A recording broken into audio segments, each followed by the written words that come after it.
اشرح لي صدري ويسر لي أمري واحلل عقدة من لساني يفقهوا قولي وسدد لساني واهد قلبي سيدنا محمد رسول الله صلى الله عليه وسلم. آمنت بالله اعتصمت بالله توكلت على الله لا حول ولا قوة إلا بالله. بسم الله الرحمن الرحيم. الحمد لله الذي هدانا للإسلام والإيمان، والحمد لله الذي أكرمنا بالقرآن، والحمد لله الذي من علينا بسيدنا محمد رسول الله صلى الله عليه وسلم. وبعد، السلام عليكم ورحمة الله تعالى وبركاته.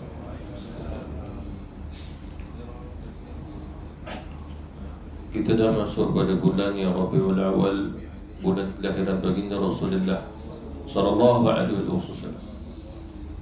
Jadi hajat ada di antara sahabat kita yang mahu sama-sama kita mendengar tentang salah satu daripada sifat Nabi adalah sifat khususiyah, pengkhususan buat Rasulullah sallallahu alaihi wasallam saja.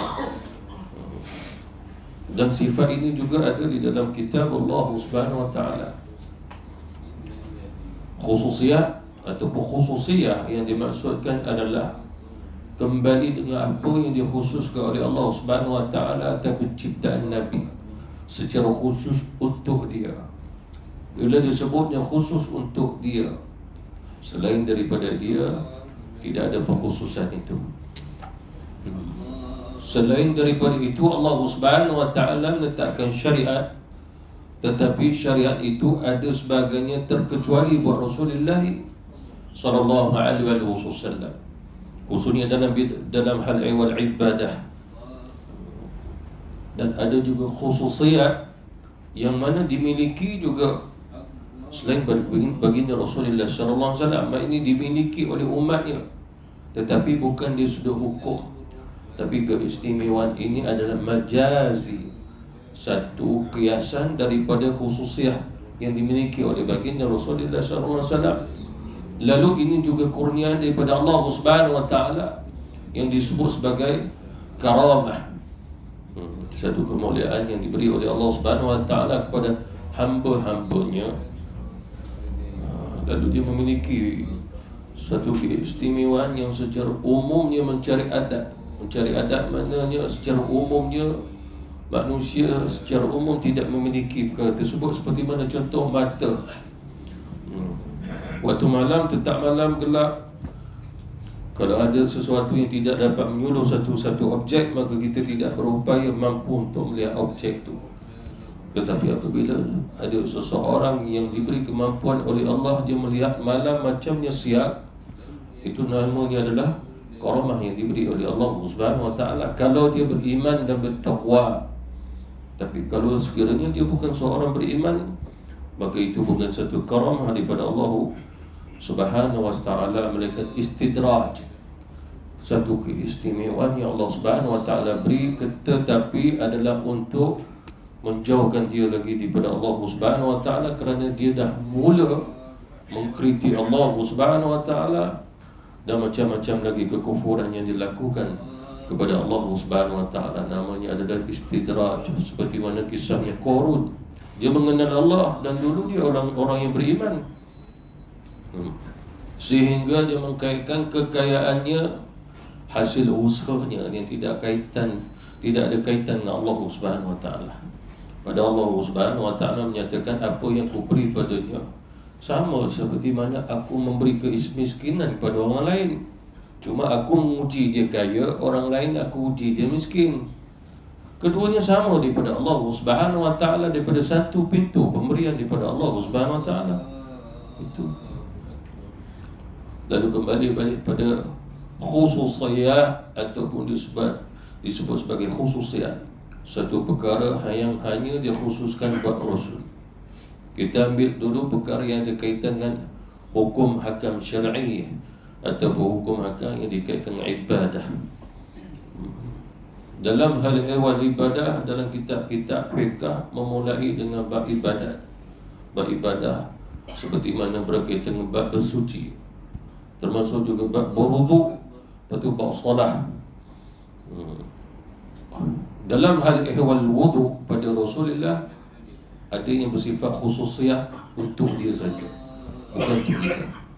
Antaranya adalah perkara-perkara yang membatalkan wudu itu sendiri. Rasulullah sallallahu alaihi wasallam ada wudu, kemudian Nabi tidur, Nabi berbaring, dan keadaan berdengkur juga Rasulullah sallallahu alaihi wasallam tidur. Lalu Rasulullah bangun, Rasulullah siwak, terus Allahu Akbar, Nabi terus solat. Ini khusus buat Rasul. Apa maksudnya? Wudu Nabi tidak akan batal bagaimana keadaan tidurnya Rasulullah. Tetapi wudu kita batal sekiranya kita duduk dan beralih salah satu pada papan punggung kita. Kalau kita duduk, papan punggung tu masih berada di atas lantai, di atas kerusi, dua-dua lagi tertidur, berdengkur, maka tidak membatalkan wudu. Tapi apabila dah beralih, walaupun sesaat, batal wudu dia. Tapi mesti kembali pada hukum dia memang tidur. Kalau di antara tidur tak tidur, belum masuk lagi. Tidur ni maknanya dia tak dengar, dia tak tahu apa. Dia mesti ta'rif tidur, walaupun mungkin 2 saat, 3 saat, 4 saat, 5 saat. Tapi Rasulullah SAW dia tidur berbaring. Sebab apa? Kita sendiri kalau tidur berbaring dan mengiring itu, tidur sungguh memang membatalkan solat, membatalkan wuduk kita. Bahkan perkara ini telah disepakati oleh seluruh ulama. Ada terdapat dalam hadis sahih Bukhari, sahih Muslim. Satu ketika Rasulullah mentakhirkan solat Isyak. Takhir ni lewat. Waktu tu Rasulullah dah berdiri tempat Nabi nak jadi imam. Datang seseorang ke Rasul. Ya Rasulullah, aku ingin bertanya soalan. Lalu Rasulullah pun diri. Nabi tanya, apa soalanmu? Ya Rasulullah, sekian. Nabi jawab. Dan Nabi mengajar di ilmu lama, sehingga sahabat Rasulullah semua yang sedang diri duduk. Lepas tengok Rasulullah berdiri lagi, dan mereka kesian tengok Nabi kerana perkara itu berlaku lama sangat. Sehingga sebahagian para sahabat Rasulullah dikatakan mereka dalam keadaan tertidur. Tapi kata ulama, walaupun ada bunyi dengkuran, tetapi mereka tidur dalam keadaan duduk, tidak beralih punggung mereka.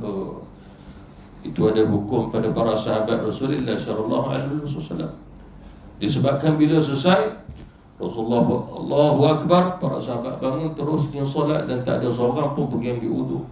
Disebabkan para sahabat tahu bahawasanya perkara yang membatalkan wudu itu apabila mereka berbaring ke apa dan keadaan benar-benar tidur dan beralihnya salah satu pada papan punggung mereka. Sehingga ulama-ulama kita menyatakan bahawasanya batal wudu seseorang apabila dia tidur dalam keadaan tidak tetap papan punggung dia. Tapi Rasulullah sallallahu alaihi wasallam tidak membatalkan wudu Rasulullah sallallahu alaihi wasallam. Kemudian yang kedua berkaitan wudu juga, ini pengkhususan buat Rasul, tapi masih khilaf. Ada sebagai ulama kata dia tidak menjadi pengkhususan. Ulama mujtahid kita khilaf. Seperti mana contoh Rasulullah sallallahu alaihi wasallam ada wudu, tapi kalau Rasulullah menyentuh kemaluannya maka tidak membatalkan wudu dia. Sebagai ulama kata ini khusus buat Rasul, tapi tidak khusus buat kita. Cuma ulama masih khilaf. Disebabkan dalam mazhab Hanafi tidak membatalkan wudu kalau menyentuhnya. Tersentuh ke menyentuh dalam keadaan sengaja ke tidak membatalkannya. Makna menyentuh dengan tapak tangan. 3 mazhab lagi, Maliki, Syafi'i dan juga Hanbali, batal wudu. Itu disepakati oleh 3 mazhab. Jadi sebagai ulama yang 3 mazhab ini mengatakan ia berlaku itu khusus untuk Rasulullah SAW, bagi Nabi tidak membatalkannya. Yang dikhilafkan lagi ulama tentang Rasulullah SAW, dia ada wudu, Nabi nak pergi solat, lalu Rasulullah menciumlah isteri dia, antaranya Aisyah. Lepas tu Rasulullah masuk masjid, Allahu Akbar. Imam Syafi'i mengambil riwayat pada Sayyidina Umar, Sayyidina Uthman dan beberapa sahabat Rasulullah yang lain. Antaranya fatwa Sayyidina Umar, barang siapa di antara kamu dia menyentuh perempuan, maksudnya isterinya, maka batal wudu. Batal wudu. Daripada fatwa Sayyidina Umar. Tapi Imam Syafi'i pun berpegang dengan ayat Quran, aula mastumun nisa. Aula mastumun nisa, maknanya isteri ataupun kamu menyentuh ni isteri. Dibaca aula mastumun nisa. Aula makna menunjukkan adalah lam di situ ada alif. Sebagai ulama menyatakan dia tidak dikaitkan dengan isteri. Kalau disentuh isteri tidak membatalkannya, sebab sebagai ulama membaca aula mastumun nisa. Dia tak baca aula tanpa alif. Jadi maksud dia pun dah berlainan. Oleh kerana itulah tiga mazhab Hanafi, Maliki, Hambali, seseorang yang mencium isteri dia lalu dia pergi solat, maka tidak batalkan wudunya. Syafi'i batal. Tapi Imam Syafi'i pun mengambil riwayat pada Sayyidina Umar. Lalu di situ ada khilaf. Sebagai ulama menyatakan ini khusus buat Rasul. Kalau bukan, kita yang bukan Rasul tidak ada kekhususan, mana bagi kita batal. Walaupun gitu ulama kita khilaf dalam hal ini. Ni makna khilaf dia sudut cerita Nabi ni adakah khusus ataupun tidak. Itu bab solat, bab wudu. Begitu juga cara Rasulullah SAW mengambil wudu. Ada cara Rasulullah mengambil wudu yang kita tak boleh nak ikut. Kita kena ambil ikut cara Rasulullah berwuduk secara umum, bukan secara khusus tersembunyi. Sebab kalau kita belajar bahagian-bahagian sunnah, ada sunnah yang mana tak wajib kita ikut, bahkan tak menjadi sunnah untuk ikut. Dia harus saja ikut. Harus saja ikut. Seperti mana contoh Rasulullah SAW berjalan, Rasulullah SAW pun duduk. Sebagai ulama berfatwa, itu sifat insan. Manusia pasti berjalan dengan dua kaki, pasti dia akan duduk di atas punggungnya. Lalu Rasulullah, seorang Rasul pun sama, yamshuna fil aswaq. Semua para Nabi Rasul juga berjalan sampai masuk keluar pasar. Lalu kalau dikaitkan bahawa Rasulullah SAW masuk pasar, maka hukum masuk pasar sunnah. Sunnah Nabi tahu. Pagi-pagi lepas solat subuh, mari ramai-ramai pergi masuk pasar. Sebab apa? Sunnah Nabi. Sebab disebut yamshuna fil aswaq. Semua para Nabi Rasul termasuk Rasulullah masuk pasar. Jadi masuk pasar ini tidak dikaitkan dengan perbuatannya pada ibadah. Ini perbuatan manusia, insaniyah. Dan ada dulu contoh-contoh yang lain. Jadi ikut ini tetap juga harus. Kecuali kata ulama, apabila Rasulullah duduk dengan cara yang berlainan dengan orang lain duduk, kita ikut, itu boleh dapat sunnah. Dia beza kat situ. Seperti mana juga pada zaman Rasulullah, tradisi orang Arab memang pakai serban, walaupun musyrik. Dia tradisi.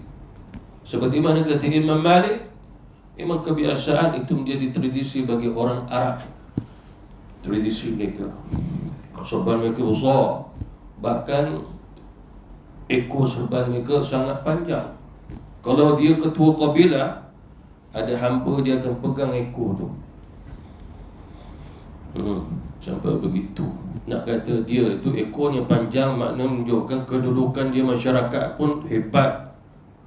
Itu macam kita lah, kalau ekor tu panjang macam tu, ada orang sampai pegang ekor dia, mungkin dia gelaran Tun kot. Pendek sikit tu mungkin ni Datuk Seri. Kalau ekor dia kontot gitu, itu baru nak dapat, tak dapat lagi. Itu tak confirm.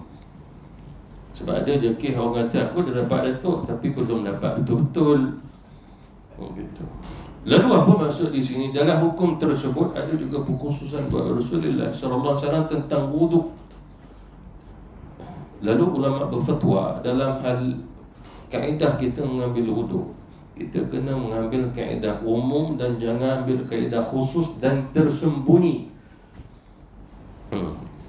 Kerana Rasulullah SAW mengajar kita cara ambil wuduk, lalu diriwayatkan oleh para sahabat antara Abi Hurairah, Sayyidina Uthman, Pada zaman sahabat dulu ada yang tak sempat nak belajar dengan Nabi, belajar dengan para sahabat. Lalu mereka bertemu Sayyidina Osman. Ya Osman, ajarlah kami bagaimana cara wuduknya Rasulullah. Lalu Sayyidina Osman mengatakan, ambil air dalam satu kantung. Lalu Sayyidina Osman pun menuang sekian dengan jumlah 2 kali, 3 kali, kanan kirinya. Lalu dia selesai. Lalu dia kata, beginilah cara wuduknya Rasulullah. Dan barang siapa yang wuduk seperti mana wudukku ini, Allah akan ampunkan dosa-dosanya. Ini adalah secara umum. Begitu juga caranya Abi Hurairah, ditunjuk, diajar umum. Tapi ada secara pengkhususan tersembunyi, tak umum. Riwayat pada Anas bin Malik, satu riwayat pada Abdullah bin Abbas. Dia kata, satu ketika aku bermalam ke rumah Nabi, rumah isteri Nabi, Maimunah. Maimunah itu ibu saudaranya Abdullah bin Abbas. Dia kecil lagi, dia tidur dekat bahagian kaki Rasulullah SAW. Bayangkan satu tempat tidur Rasulullah, Maimunah, belah kaki itu Abdullah bin Abbas. Dan Abdullah bin Abbas adalah sepupu Rasulullah. Tapi oleh kerana hubungan dengan Maimunah itu ibarat ibu dia, sebab ibu saudara kan, tidak ada masalah. Jadi Rasulullah sebagai bapa saudara, walaupun dia adalah sepupu Rasulullah SAW. Dan dia kecil lagi. Lalu dia kata, aku tak tidur sebab aku nak tengok apa yang Nabi buat. Lalu aku melihat Rasulullah pun bangun. Di bahagian tempat Rasulullah bangun tu sendiri, ada tempatnya simpanan air yang sedikit je, sangat sedikit. Lalu aku melihat Rasulullah duduk dan Rasulullah pun berwuduk, dan jumlah airnya sangat sedikit. Maksudnya Rasulullah SAW ambil, lepas tu sapu muka sekali, tangan pun basuh muka sekali, tangan pun basuh sekali. Tapi basuhan itu wujud sebab di ayat Quran. Cuma penggunaan air terlalu sedikit. Itu cara Rasulullah SAW tersembunyi. Tapi bila Rasulullah mengajar kita mengambil wuduk, Nabi tak ajar yang ni. Rasulullah tetap juga mengambil, Nabi basuh muka sampai 3 kali, basuh tangan sampai siku 3 kali. Ambil yang ini. Kesilapan orang akhir zaman, dia ambil hadis tu, lalu dia nak amal. Kita boleh ambil hadis walaupun satu cawan ni. Tak, itu kekhususan Rasulullah. Air kita banyak maupun nak pakai air yang banyak ni. Bahkan Imam An-Nawawi berfatwa jumlah air yang dipakai oleh Rasulullah sewaktu wuduk 0.688 liter. Air ini 500, kena lebih lagi. Saya tengok Tok saya berwuduk, kita guna sampai 2 botol, 3 botol. Agaknya jumlah lebih tu boleh, tapi jangan kurang lah daripada tu. Sebab Nabi wuduk dengan 1 mud air 0.688 liter. Itu 1 mud. Lalu jangan kurang daripada itu. Tapi Rasulullah SAW riwayat sekali-sekali. Itulah maksud pengkhususan buat Rasulullah dalam hal ehwal wuduk. Takut nanti kamu ikut, kamu bukan membasuh, kamu menyapu kalau ada air terlalu sedikit. Idza kuntum ila salat faghsilu wujuhakum. Ayat Quran Allah Subhanahu wa taala kata, basuhlah wajah kamu, muka kamu. Wa aydikum ila marafiq. Basuhlah akan kedua tangan kamu sampai ke siku. Rasulullah dia faham apa maksud basuhan. Tapi kita bukan terlalu nak mendalam kefahaman tentang basuhan. Kemungkinan yang kita buat tu bukan membasuh tapi menyapu. Famsahu bi ru'usikum, yang kita sapu sekadar kepala. Yang lain semua kena basuh. Lalu kalau guna air banyak ni, itu bukan membasuh, itu menyapu.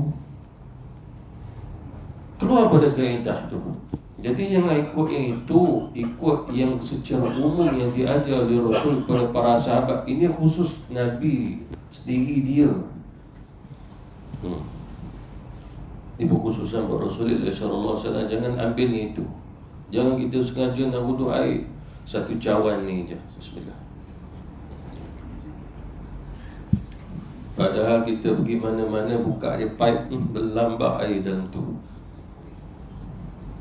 Jangan ngada-ngada sangat.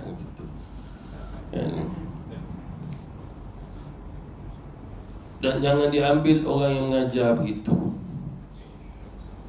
Disebabkan apa? Dia berpegang dengan hadis, dia tak pegang dengan fiqh.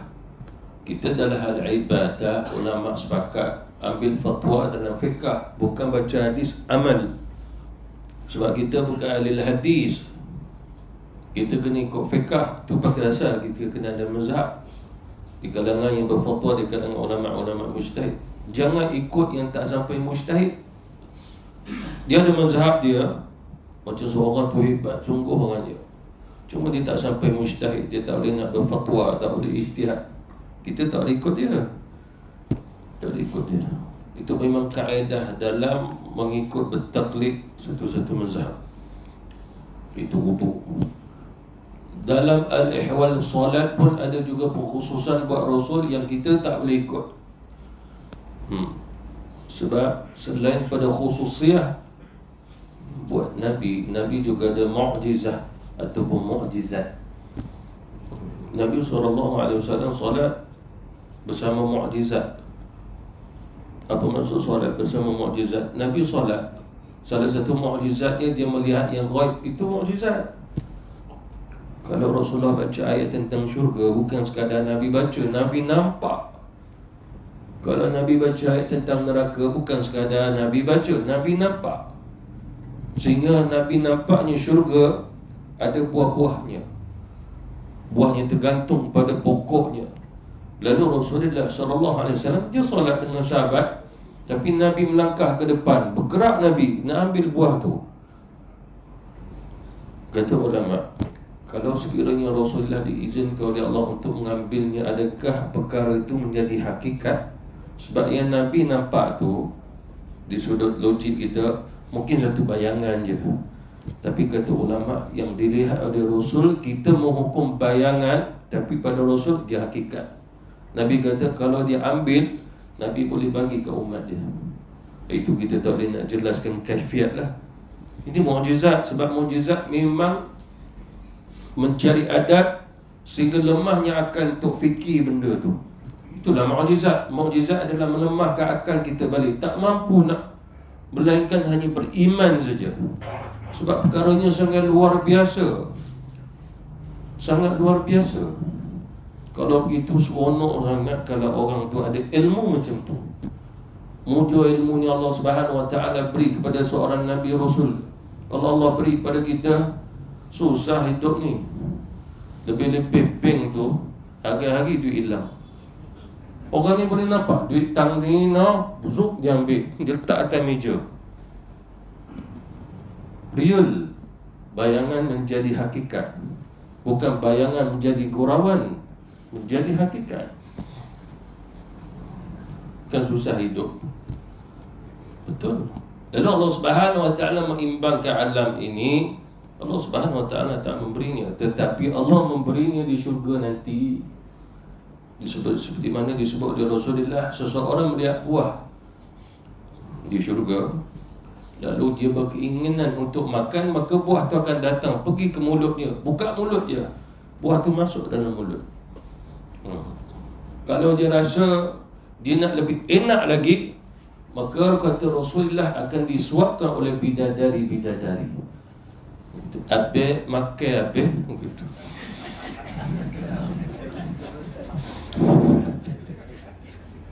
Tapi tidak ada bidadari orang Kelantan lah. Lalu Rasulullah SAW pun solat. Nabi perkhususan solat macam mana dia bergerak tak membatalkan solat. Kita sendiri dalam mazhab Syafi'i, dalam satu perbuatan rukun kita berdiri membaca, lalu kita bergerak dengan dua kaki kita, masuk langkah yang ketiga, batal solat. Oleh satu langkah, dia dalam satu rukun lagi, lepas tu kita langkah yang kedua, kemudian kita langkah yang ketiga, batal. Dia bukannya bila masuk langkah yang keempat, maknanya barang siapa langkah ketiga, okey, masuk empat batal. Tak, dalam mazhab Syafi'i, masuk langkah yang ketiga batal. Ini dalam perbuatan satu rukun. Tapi dia boleh melangkah banyak mana pun, asalkan dalam satu-satu rukun dua kali langkah. Seperti mana contoh, dia berdiri, dia nak 2 langkah. Lepas tu bila dia rukuk, dia nak 2 kali langkah. Cuma soalannya, dia solat nak banyak kali langkah, kenapa? Lalu dijawab oleh ulama. Sebab sebagai ulama berfatwa, seperti mana orang tu masbuk, dia terlewat, cuma dia nak dapatnya takbir dengan imam juga, lalu dia duduk sah yang agak belakang, jauh sikit dengan sah yang berada di depannya. Lalu dia takbir dulu, Allahu Akbar, dia pun langkah 2 kali. Lepas tu waktu dia rukun yang tidal ke sami Allahu liman hamidah, dia buat perkara rukun dululah. Perkara rukun maknanya paling kurangnya adalah tu'maninah, macam dia baca subhanallah, sami Allahu liman hamidah, duduk diam. Lepas tu dia nak bergerak 2 langkah. Lepas tu dia pun nak sujud. Jadi hampir balik pada saf tersebut. Sebagai ulama kata tidak ada masalah dan sah. Lalu Rasulullah solat, Nabi melangkah-langkah, sehingga para sahabat pun tahu solat tidak boleh banyak langkahnya. Tapi hari itu Rasulullah SAW solat banyak langkah, sehingga menyebabkan para sahabat tertanya-tanya. Nabi solat melangkah banyak langkah ke depan, kemudian pula Rasulullah SAW melangkah ke belakang, sampai menghampirkan diri Nabi dengan saf yang pertama belakang Nabi. Agak pelik Rasulullah solat hari ini. Lepas habis tu para sahabat tanya, ya Rasulullah, kami tidak pernah melihat cara solatmu hari ini, seperti mana kau solat dengan kami? Benar, sewaktu aku solat, Allah Subhanahu Wa Taala memperlihatkan bagiku syurga. Aku melihat buah-buahnya, lalu aku berkeinginan untuk memetiknya. Cukup aku memetiknya 1 tandan, ada buah, aku petik 1 tandan, lalu kalau aku beri pada kamu, maka umatku boleh makan sampai hari kiamat walaupun 1 tandan. Sebab apa yang berada di syurga, petik ada, dia takkan berakhir. Nabi kata sampai hari kiamat umatku akan makan. Tapi Allah Subhanahu Wa Taala menyatakan ini khas untuk ahli syurga saja, ya Muhammad. Apa maksudnya? Kalau Allah izinkan, Nabi boleh ambil dan jadi hakikat. Mungkin Nabi gantung kat masjid Nabi, orang ambil makan, jadi hakikat. Lalu Rasulullah solat, Nabi diperlihatkan dengan neraka dan apinya, kobaran apinya. Lalu Nabi melangkah ke belakang, melangkah lagi. Lalu Rasulullah SAW, kerana aku melihat dan aku minta lindung pada Allah daripada bakaran api tadi, sehingga menyebabkan aku melangkah ke belakang beberapa langkah. Jadi ini khusus buat Rasulullah SAW. Kita pula imam solat tiba-tiba langkah ke depan sampai ke dinding tu. Lepas tu melangkah ke belakang nak sampai saf pertama. Habis solat, tu imam kenapa duduk langkah depan belakang? Waktu solat saya nampak syurga. Lalu melangkah ke depan kenapa? Nak tarik bidadari. Solat kita batal lah bersama dia. Ini sifat khusus buat Rasulullah. Kalau seseorang tu solat nampak syurga sekalipun, jangan dia bergerak lah. Walaupun dia solat nampak bidadari, duk bidadari kata abe, jangan melangkah jugalah. Ini khusus buat Rasulullah SAW. Bahkan berkaitan dengan solat juga. Para sahabat solat sama ada wajib ataupun sunat. Mungkin ada di antara sahabat dia terlewat, lalu dia solatlah yang fardu, yang wajib sendiri dia. Tapi Rasulullah kata, memanggil dia, mari. Dalam satu riwayat itu, sahabat tu solat sunat lah, Rasulullah panggil, mari. Dia teruskan solat, padahal dia tahu Rasulullah memanggil dia. Habis solat baru dia mari ke Nabi. Nabi SAW bertanya, apa yang menegahmu untuk tidak datang setelah aku manggilmu? Ya Rasulullah, sesungguhnya kau sendiri mengetahui aku solat. Lalu Rasulullah pun bertanya dia, apakah kamu tidak pernah mendengar firman Allah, ya ayyuhalladzina amanu stajibu lillahi walirrasuli idza da'akum lima yuhyikum. Wahai orang yang beriman, apabila Allah dan Rasul memanggil kamu, maka hendaklah kamu menyahut seruan itu. Kamu kena datang. Lima yuhyikum, ini adalah untuk kehidupan kamu. Sebab yang memanggil Rasulullah SAW.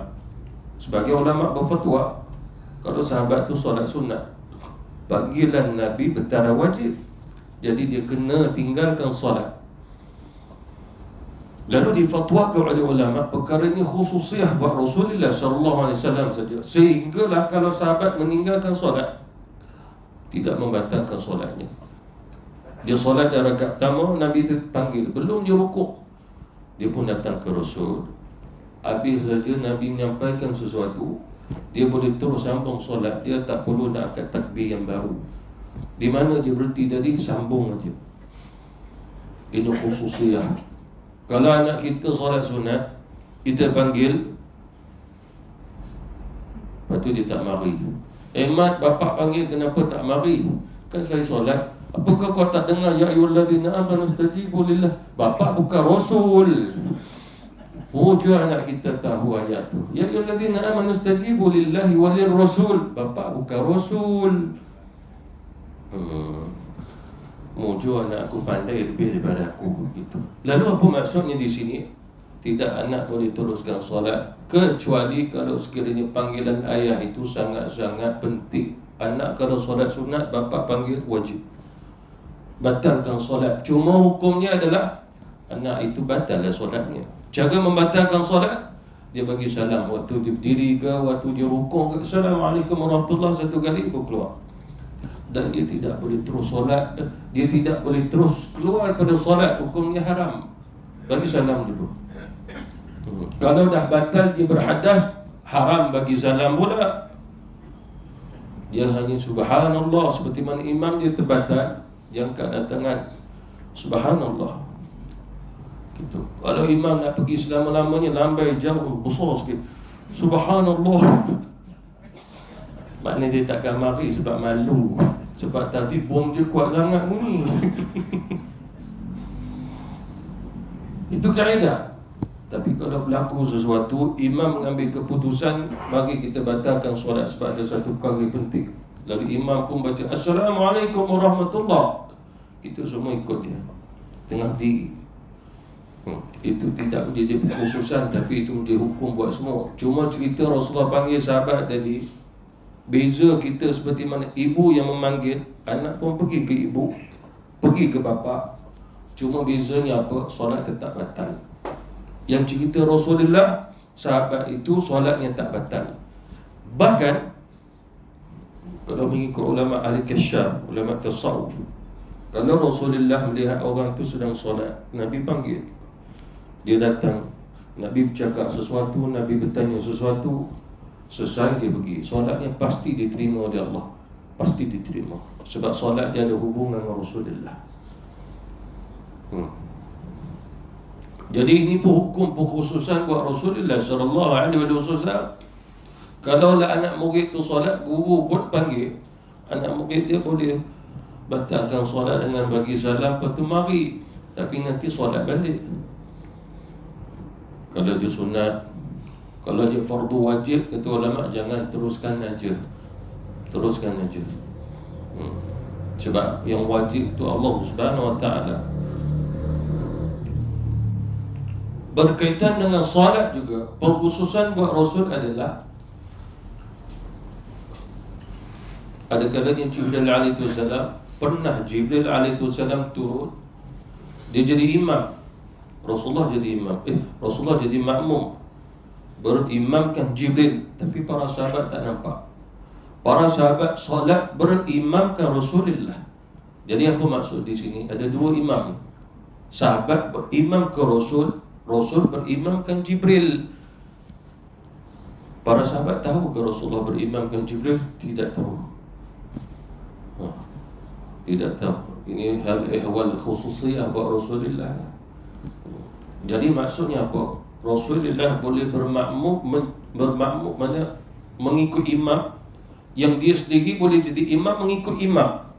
Dia imam sebab para sahabat ikut Rasul sebagai imam, tapi Rasulullah mengikutnya Jibril sebagai imam, tapi Rasulullah tetap juga imam. Ini khusus buat Rasulullah. pernah juga berlaku, dan kata ulama ini juga hukum khusus, walaupun ada khilaf di antara ulama kita berkaitan hal ini. Satu ketika Rasulullah terlewat di tengah padang pasir, sebab Rasulullah minta khadam dia cari air waktu tu terlewat untuk Nabi berwuduk. Jadi Sayyidina Abu Bakar Siddiq ingat Rasulullah SAW lewat sangat. Lalu kebiasaannya Rasulullah telah tarbiyah Abu Bakar, kalau aku terlewat kau naik jadi imam. Jadi hari itu para sahabat minta, ya Abu Bakar, mungkin Rasulullah lewat hari ini, kau jadi imam. Dia jadi imam. Selesai Rasulullah SAW wudu, Nabi datang, para sahabat di belakang, subhanallah, subhanallah. Maknanya nak beritahu pada Abu Bakar Rasulullah datang, minta dia pergi ke belakang. Ini sifat khusus sebuah Rasulullah. Nabi perintah, ya Abu Bakar, berdiri di tempatmu. Lalu Rasulullah pergi ke sebelah Abu Bakar, ke depan sedikit. Lalu apa maksud? Abu Bakar solat berimam ke Rasulullah, para sahabat yang lain solat berimam ke Abu Bakar As-Siddiq radhiyallahu anhu. Ini khususiyah sebagian kata ulama. Kita hari ini boleh buat begitu. Dari imam, waktu imam besar mari pula, subhanallah makmum, lalu dia pergi sebelah. Sebagai ulama kata tidak boleh lah. Walaupun begitu, sebagai ulama berfatwa pada hukum orang masbuk boleh berimamkan orang yang masih solat menjadi makmum. Apa maksudnya di sini? Makmum tadi pasti dia solat ada imamnya. Orang ni masbuk tapi dia tak solat ikut imam, dia solat ikutnya makmum. Sebagai ulama kata sah. Sebagai ulama kata ini khususiyah. Wallahu ta'ala alam. Ini itu dikhilafkan ulama-ulama kita. Kemudian khususiyah buat Rasulullah berkaitan dengan qiraah Quran. Khususiyah buat Rasulullah, Nabi boleh solat jadi imam tanpa baca Fatihah. Diriwayatkan bahawasanya lebih kurang 3 atau 4 tahun sebelum Rasulullah wafat, barulah Nabi perintah para sahabat baca surah Al-Fatihah. Tapi ulama masih khilaf dalam hal ini, adakah surah Al-Fatihah itu perlu dibaca? Kalau kita tak baca, sah atau tidak? Ulama masih khilaf. Sebagai ulama menyatakan bahawasanya solat sah tapi tidak ada pahala. Sebagai ulama mengatakan solat sah tapi makruh. Sebagai ulama kata tidak sah. Berkaitan dengan perbuatan Rasulullah SAW, disebabkan dari riwayat yang sahih juga pernah menyebut bahawasanya Rasulullah kalanya solat, Nabi tidak membaca surah Al-Fatihah. Nabi terus membaca surah Al-Qamar wal mursalati urfa. Nabi tidak membaca surah Al-Fatihah. Tetapi buat kita, kerana Rasulullah pernah memerintahkan kita untuk baca, jadi kita kena baca. Kalau Nabi tak baca, itu khususiyah. Satu ketika Sayyidina Aisyah radhiyallahu anha tengok Rasulullah solat sunat subuh.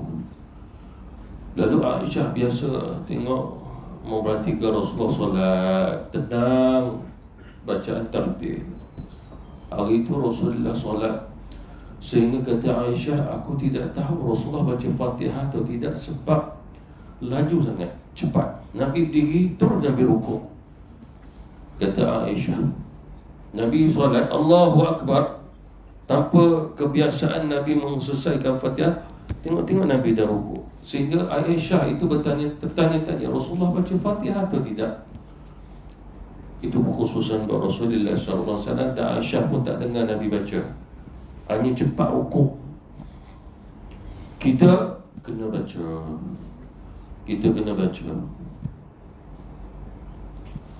Begitu juga di sudut qiraah.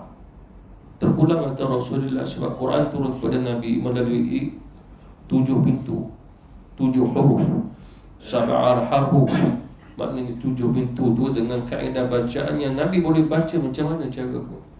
Sebab Jibril akan baca sampai ke beberapa kaedah bacaan. Itu khusus buat Rasulullah. Ada kalanya Rasulullah SAW Kalau kita bacanya, kita belajar tajwid, tanwin atau nun mati bertemu huruf kha, bertemu huruf ghain, maka kita akan baca izhar. Tapi Rasulullah juga membaca idgham. Tanwin bertemu kha, Nabi membacanya idgham, degumnya. Oleh kerana itu sebagai ulama qiraat juga membaca demikian. Begitu juga huruf ghain, tanwin bertemu huruf ghain. Begitu juga Rasulullah SAW apabila membaca Quran, ada juga huruf yang ditashilkan Nabi. Nabi tak baca dalam keadaan jelas bunyinya. Tashil ini adalah nak kata Nabi baca alif A ke, baca hamzah ke, atau baca ha. Tak bunyi A, tak bunyi ha. Tapi Nabi meringankan lagi bacaan. Macam kita ikut seperti mana yang kita terima pada guru kita, ikut pada mushaf Quran.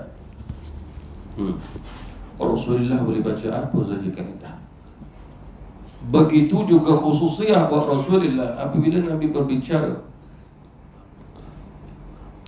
Nabi seorang yang bijak, ada mukjizat lagi. Nabi tahu orang ni kabilah mana. Sebab dalam Quran disebutkan kalau orang datang ke Nabi, Nabi boleh tahu siapa dia, mukmin ke munafik. Dan Rasulullah tahu dia pada mana, sampai asal usul dia, keturunannya. Itu mukjizat Rasulullah.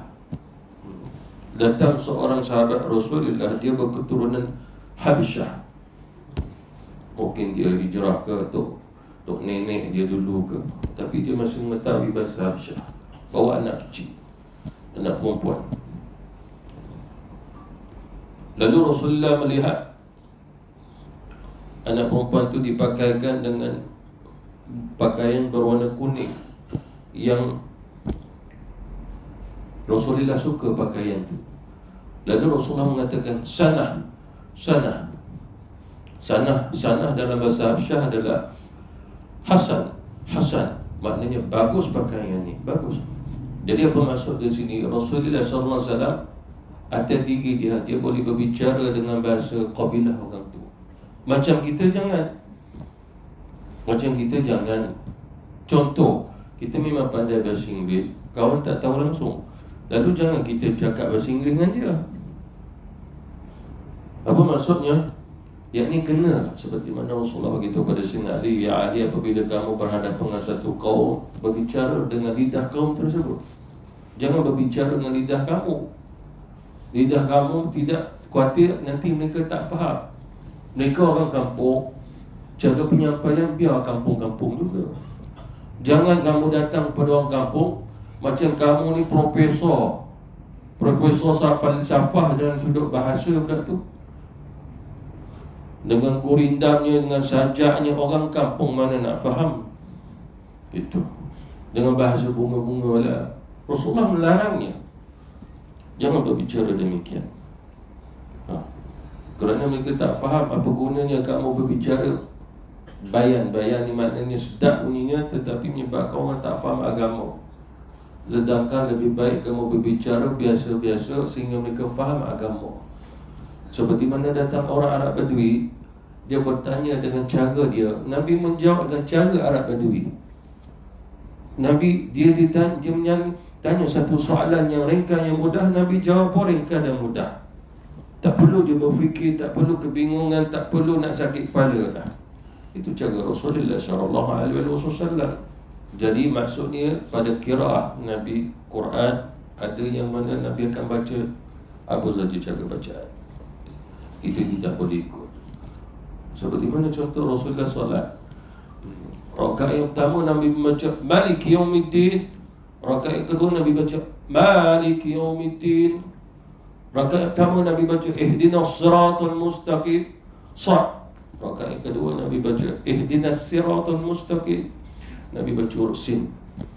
Rakaat yang pertama Nabi baca Siratal ladzina an'amta 'alaihim. Rakaat kedua Nabi baca Siratal ladzina an'amta 'alaihim. Berubah-ubah. Lalu kita tidak boleh baca begitu, sebab Quran turunkan Nabi semua qiraah. Bacaan kita kena ikut satu jalan je, tak boleh campur-campur. Jadi pengkhususan qiraatul Quran tu Rasulullah. Bahkan para sahabat apabila dapat pada Nabi, mereka pun tak baca campur-campur juga. Tetap juga mereka dapat dua-dua, Malik Yaumiddin dengan Malik Yaumiddin. Tetap mereka pilih satu dulu. Kalau nak ambil bacaan kedua, itu rangkaian pada bacaan yang kedua, tidak dicampur-campur. Mengapa agaknya? Itu jauh lebih mudah bagi umat Islam membaca dengan tertib, dengan disiplin bacaan. Rasulullah, Nabi boleh baca apa pun. Seperti mana contoh Nabi satu hari solat subuh, Nabi baca wadduha, wadduha wal laili idza saja. Lepas tu malam pula Rasulullah baca wadduha wal laili idza saja. Terpulang ke Rasulullah sallallahu alaihi wasallam. Macam kita pula tak belajar ilmu qiraat, tiba-tiba malam tu wadduha wal laili idza saja. Ini mesti tahu imam pada botel ni. Betul. Botol jadi botol lah. Tapi kena tahu botol tu pun baca wadduha wal laili idza saja. Wadduha, wadduha, wadduha. Ini botol juga, cuma mungkin dia tak tahu dia hijrah ke Perancis balik, teringin lagi lah.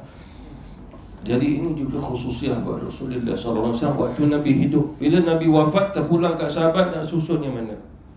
Sampai kat kita tak boleh nak jampu-jampu tu semua. Jadi kata Rasul, itu khususiah buat Rasulullah. Para sahabat pun walaupun dengar, mereka tetap kena pandai mengambil macam mana bacaan yang seharusnya mereka ambil. Sebab kadang-kadang Rasulullah baca dengan Bani Tamim. Sahabatnya adalah Quraisy, seperti mana Zaid bin Thabit, seperti mana Sayyidina Umar, Abu Bakar. Lalu mereka akan baca dengan cara Quraisy, seperti mana Sayyidina Utsman. Abdullah bin Mas'ud, dia akan baca wadduha, sebab dia adalah kabilah, dia bukan daripada Quraisy. Jadi itu maksud pengkhususan buat mereka. Tapi Rasulullah baca semua. Itu buat Rasulullah sallallahu alaihi wasallam nak memperbagaikannya. Macam kita tidak boleh baca campur-campur begitu. Wallahu ta'ala. Memang tak bunyi ke? Rosak. Bagus ya. Tidak berhenti awal. Wabillahi taufiq wal hidayah. Wassalamualaikum warahmatullahi ta'ala wabarakatuh.